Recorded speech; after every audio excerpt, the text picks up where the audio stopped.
എത്ര വലിയ ഗുരുതരമായ പാപം ചെയ്താലും, വ്യഭിചാരമാവട്ടെ, കള്ളുകുടിയാവട്ടെ, കൊലപാതകമാവട്ടെ, എത്ര വലിയ ഭീമാകാരമായ ഏറ്റവും കുറ്റകരമായ എത്ര വലിയ കുറ്റകരമായ പാപം ചെയ്തു കഴിഞ്ഞാലും ഒരുപക്ഷെ അല്ലാഹു സുബ്ഹാനഹു വ തആല ഈ ഭൂമി ലോകത്ത് വെച്ചവനെ ശിക്ഷിച്ചു കൊള്ളണമെന്നില്ല. ആ പാപത്തിന്റെ പേരിൽ അല്ലാഹു ഭൂമിയിൽ അവനെ പരീക്ഷിച്ചു കൊള്ളണമെന്നില്ല. അല്ലാഹുവിന്റെ കൽപ്പനകളെ വിസ്മരിച്ചുകൊണ്ട് ഗുരുതരമായ ആ പാപങ്ങൾ ചെയ്തതിന്റെ പേരിൽ ഈ ഭൂമിയിൽ അവനക്ക് യാതൊരു കുഴപ്പവും ഉണ്ടായിക്കൊള്ളണമെന്നില്ല.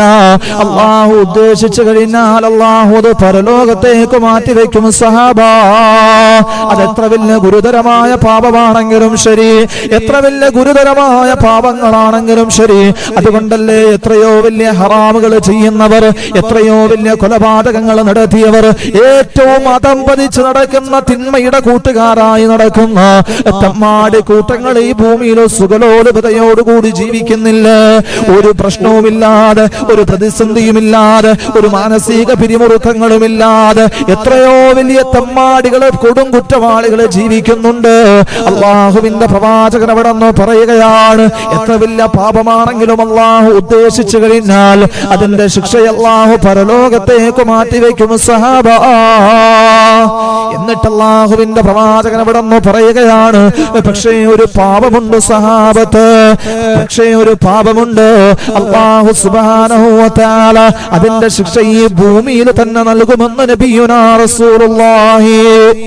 ഹബീബായ പ്രവാചകൻ അവിടെ നിന്ന് പറയുകയാണ്, ആ പാപം ഒരു മനുഷ്യൻ ചെയ്തു കഴിഞ്ഞാൽ മരിക്കുന്നതിന് മുമ്പ് ഖബറൽ മമാത്ത്, മരിക്കുന്നതിന് മുമ്പ് ഈ ഭൂമി ലോകത്തവനെ ശിക്ഷയ്ക്കുള്ള ശിക്ഷ കൊടുത്തിട്ടല്ലാതെ, ഈ ഭൂമി ലോകത്തവൻ ചെയ്ത തെറ്റിന് പ്രായശ്ചിത്തം അല്ലാഹു നൽകിയിട്ടല്ലാതെ, അതിനു പകരമായി അല്ലാഹു അവനെ പ്രയാസപ്പെടുത്തിയിട്ടല്ലാതെ, അവനെ ശിക്ഷിച്ചിട്ടല്ലാതെ ഭൂമിയിൽ നിന്ന് തിരിച്ചു വിളിക്കില്ലെന്ന് നബിയുനാ റസൂലുള്ളാഹ്.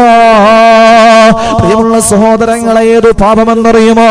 മരിക്കുന്നതിന് മുമ്പ്, തൊണ്ണക്കുടിയിൽ നിന്ന് റൂഹ് പിരിയുന്നതിന് മുമ്പ്, അസ്റായീൽ കടന്നു വരുന്നതിന് മുമ്പ് ശിക്ഷ അനുഭവിക്കേണ്ടി വരുന്ന ആ ഭീകരമായ പാപമേതെന്നറിയുമോ? ഉഖൂഖുൽ വാലിദൈൻ.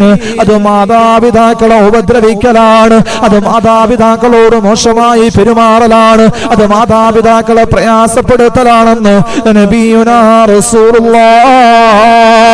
എത്ര വലിയ ഭീകരമായ പാപങ്ങൾ ചെയ്തു കഴിഞ്ഞാലും അല്ലാഹു സുബ്ഹാനഹു വ തആല ഈ ഭൂമി ലോകത്ത് വെച്ചവനെ ശിക്ഷിച്ചു കൊള്ളണമെന്നില്ല. പക്ഷേ മാതാപിതാക്കളെ ഉപദ്രവിച്ചു കഴിഞ്ഞാൽ, മാതാവിനെയോ പിതാവിനെയോ പ്രയാസപ്പെടുത്തി കഴിഞ്ഞാൽ, നീ കാരണം അവരുടെ കണ്ണിൽ നിന്നൊരിറ്റ് കണ്ണുനീര് വീണിക്കഴിഞ്ഞാൽ, ഫിൽ ഹയാത്തി ഖബറൽ മമാത്ത്, തൊണ്ണക്കുഴിയിൽ നിന്ന് റൂഹ് പിരിയുന്നതിന് മുമ്പ് അതിനുള്ള ശിക്ഷ അല്ലാഹു തന്നെ അനുഭവിപ്പിക്കുമെന്ന് നബിയുനാ റസൂലുള്ളാഹ്. പ്രിയമുള്ള സഹോദരങ്ങളെ, ജീവിതത്തിൽ പ്രശ്നങ്ങൾ കടന്നു വരുന്നില്ലേ, പ്രതിസന്ധികൾ വരുന്നില്ലേ, വല്ലാത്ത പരീക്ഷണങ്ങളിലോട്ട് എടുത്തെറിയപ്പെടുന്നില്ലേ? എന്താണ് കാരണമെന്നറിയാതെ നീ നട്ടം തിരിയുന്നുണ്ടല്ലോ. എന്താണ് നിന്റെ ജീവിതത്തിൽ സംഭവിച്ച പ്രശ്നങ്ങൾക്കുള്ള കാരണമെന്നറിയാതെ, എന്താണ് ഇതിനുള്ള മൂലഹേതുവെന്നറിയാതെ വല്ലാതെ നീ പ്രയാസപ്പെടുന്നുണ്ടല്ലോ. പൊന്നുമോനെയൊന്ന് ചിന്തിക്കടോ, ജീവിതത്തിന്റെ പിന്നാമ്പുറങ്ങളിലേക്കൊന്ന് ചിന്തിച്ചു നോക്ക്. നിന്റെ മാതാവിന്റെ കണ്ണുനീര് വീണിട്ടുണ്ടോ? നിന്റെ പിതാവ് നീ കാരണം തലകുനിക്കേണ്ടി വന്നിട്ടുണ്ടോ? നിന്റെ പിതാവിന്റെ മനസ്സ് മുറുകിയിട്ടുണ്ടോ? മനസ്സ് മുറിഞ്ഞിട്ടുണ്ടോ?